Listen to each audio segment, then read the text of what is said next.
game is.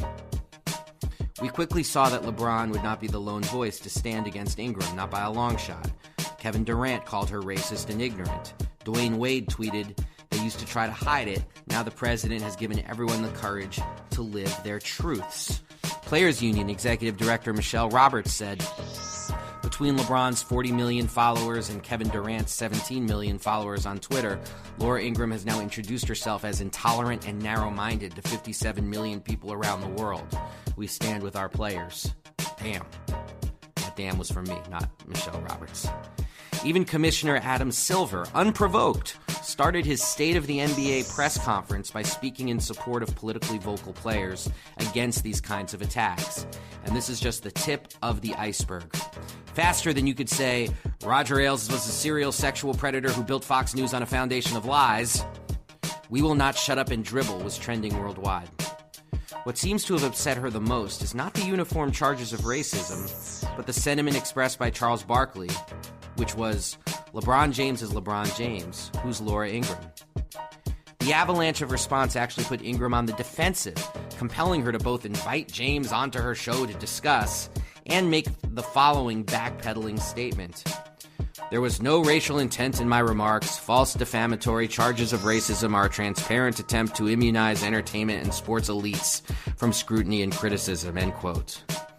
So now we have Laura Ingraham having to defend herself from charges of racism and her own obsolescence.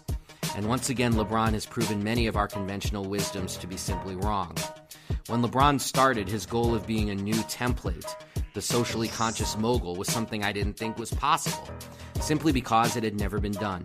You either had to be a Muhammad Ali or a Michael Jordan, a man or a brand. LeBron has crushed that binary. Similarly, I never thought there was any advantage to feeding a troll, especially one as insipid as Laura Ingraham. But LeBron has created a new normal, where you can give other people confidence by stepping out and marshaling a collective response in the face of an unrepentantly racist, demonstrably violent right-wing echo chamber. Laura Ingraham chose to read from a very old, very tired script and telling a black athlete to shut his mouth. She didn't count on LeBron James adopting a new script in response, and we are all in these tragic times better for it. And now a quick word from the sponsor of this podcast, The Nation magazine. Look, The Nation is producing indispensable journalism on a day-in, day-out basis. This week we got John Nichols on the GOP canceling off-year elections, Joanne Wipjewski on what she calls the reckoning. You have to read to find out what that is. Sue Halpern on libraries and democracy, and so much more stuff in the areas of culture, in the areas of politics, and in the areas of economics.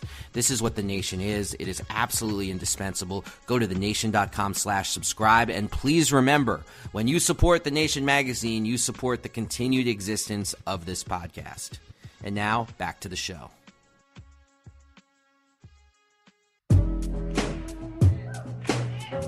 Now it's time for the part of the show we call Just Stand Up and Just Sit Your Ass Down. The Just Stand Up award this week goes to Golden State Warriors coach Steve Kerr, a person who I've come to believe is without political fear.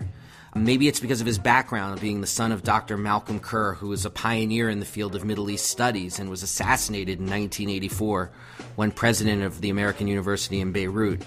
Maybe it comes from having nothing left to prove after leading the Warriors to 2 championships and a 73-win season in 3 years. Maybe it comes from coaching in the Bay Area, where the air is just a little bit different. Whatever the motivations, Kerr has chosen to use his platform to reach people. And he did so after the mass shooting in Parkland, Florida that killed 17 young folks. Now, the greatest tool of the NRA and the politicians they own is our cynical belief that none of this can ever change. Meanwhile, racist politicians push for a wall to keep out imaginary enemies. This is depressing, but it cannot be an excuse for inaction, and Steve Kerr spoke to that dynamic before Wednesday's game against the Portland Trail Blazers, and here's what he said. Well, nothing has been done. It doesn't seem to matter to our government that children are being shot to death day after day in schools. It doesn't matter that people are being shot at a concert, at a movie theater. It's not enough, apparently, to move our leadership, our government, the people who are running this country to actually do anything. That's demoralizing. But we can do something about it. We can vote people in who actually have the courage to protect people's lives and not just bow down to the NRA because they've financed their campaign for them. So hopefully we'll find enough people, first of all, to vote good people in, but hopefully we can find enough people with courage to actually help our citizens remain safe and focus on the real safety issues, not building some stupid wall for billions of dollars that has nothing to do with our safety, but actually protecting us from what truly is dangerous, which is maniacs with semi-automatic weapons, just slaughtering our children. It's disgusting. Thank you. Thank you, Steve Kerr.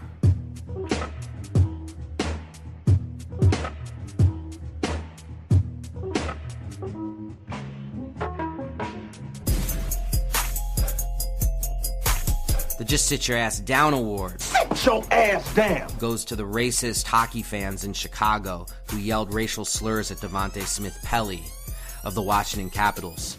And shout out to Devontae Smith-Pelly for not putting up with it and immediately calling them out to the referees, getting them kicked out of the arena. I wonder if certain sports broadcasters who said that Adam Jones was lying for saying that fans throw racial slurs are going to say that Devontae Smith-Pelly was lying also. Whatever it is, I mean, please just shut up and support Devontae Smith-Pelly, and shut up if you're a fan and you think you have something to say to a player because of the color of their skin. You have no business in the sports world, and we're going to kick your ass out. We're going to reclaim sports from you, whether you like it or not.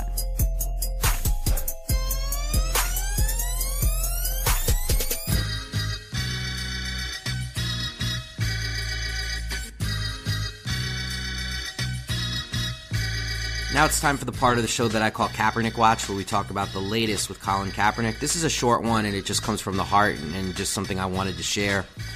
I noticed that when a lot of folks were talking about LeBron James and him standing up to Fox News, and I noticed even when LeBron spoke about it himself, you didn't hear Collin's name, which I thought was really kind of interesting. And I'm definitely concerned about this idea of erasure in Collin Kaepernick, because his voice only got stronger last year precisely because he was pushed out of the league and then teams wouldn't sign him. He was blackballed or whiteballed or whatever word you want to use. Obviously, as we talked with Andrew Brandt, there's the collusion case to see how official that blackballing was. But the concern about erasure is big. LeBron James is somebody who is part mogul, part activist. Collin Kaepernick is all activist. And I don't know, I hope that as we talk about the successes of these NBA players in expressing and flexing their politics, that they give due to Collin Kaepernick the same way that Breonna Stewart gave due to Collin Kaepernick when she spoke about being part of the Me Too movement. I think courage is contagious. I think you can't erase what Collin Kaepernick has done. And I think, though, there is still the need to amplify what he has done. So here's hoping that LeBron James, who I know is a listener to this podcast, at least that's what I tell myself, takes this to heart and uses his platform to make sure that Collin Kaepernick is not forgotten in this process.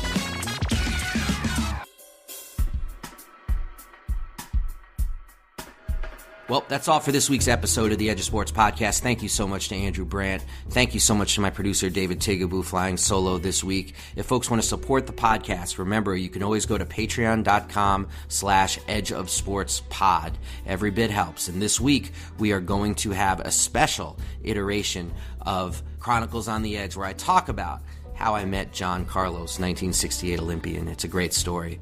To everybody out there listening, please listen to back episodes of the show at edgeofsportspodcast.com. Please leave a rating or a comment on iTunes or Stitcher or your podcast app of choice. All of that makes a big difference. Please support The Nation magazine, thenation.com/subscribe. And for everybody out there listening, please stay frosty. We are out of here. Peace.